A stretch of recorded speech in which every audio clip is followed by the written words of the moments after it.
Hi guys! Welcome to our vlog. This is our day 3 of Tropang Agin di Bisikleta. Pero for today, for tonight, hindi tayo bibisikleta, kundi tayo manonood lamang sa aking asawa dahil maglalakad daw siya. Dahil kahapon nga po ay hindi siya nakakyat gamit ang kanyang bisikleta sa aming pinuntahan, kaya muntik na siyang matumba. So let's wait for her here and tignan natin ilang oras siya maglalakad or mga minutes. So sit back and relax at kayo mag-enjoy mga kababayan ko.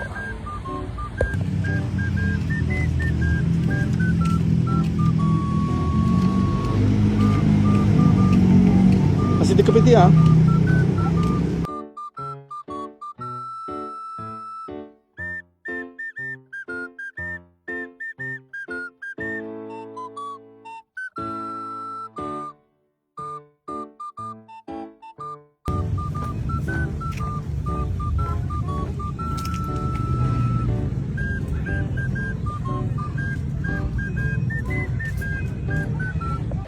Hello everyone! For today's video, ayan, day 4 na ng ating uninterrupted vacation and kailangan na rin natin mag-fit reset, tama ba? Fat reset.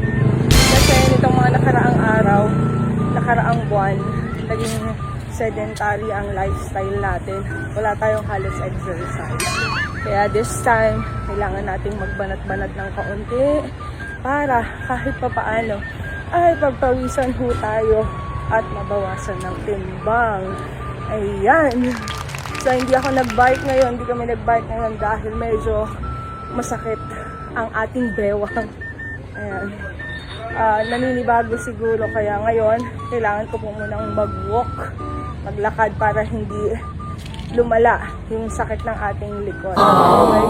Nag-e-enjoy ako doing physical activities ngayon dahil naisasama ko ang aking butihing asawa.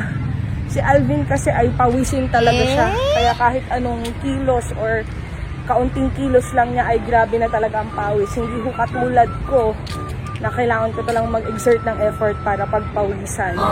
Tingnan nyo, nakailang rounds na ako pero halos di pa ako pinagpapawisan, guys. Hello guys, meron akong gustong ituro sa inyo kung saan nakaka-tempt talagang kumain, lalo't ang bango-bango.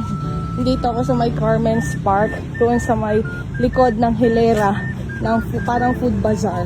Ayan, nakikita niyo yung pink area na yan. Pagdadaan ka talaga dito, ang bango-bango, sobrang bango.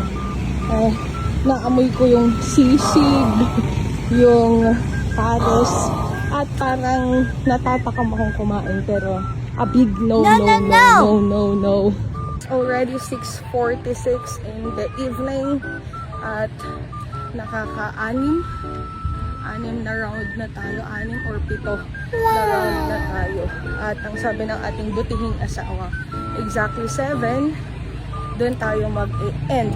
Nag-start kami kanina ay 6:22. So I have 38 minutes to walk. I need to walk for 38 minutes. Kailangan natin i-burn yung Mariners, yung Samji, yung mukbang ng 3 buwan. At ang target natin ay mabawasan po tayo ng timbang. Hopefully. By the way, hindi pa ako nakakakilo. Yung last na kilo ko ay umabot po ako ng 79 kilos. And hopefully, mabawasan tayo nitong mga susunod na araw. Ang BMI ko guys, ang body mass index ko ngayon ay nag-exceed siya ng 3. Supposed to be 25.0 lang. Kaso nasa 28 na ako. Kaya hindi na normal yung ating body mass index. Though kapag titignan nyo ko ay parang normal pa. Pero actually hindi na. Yung classification ng aking BMI ay nasa overweight na. Kaya kailangan kong mag double effort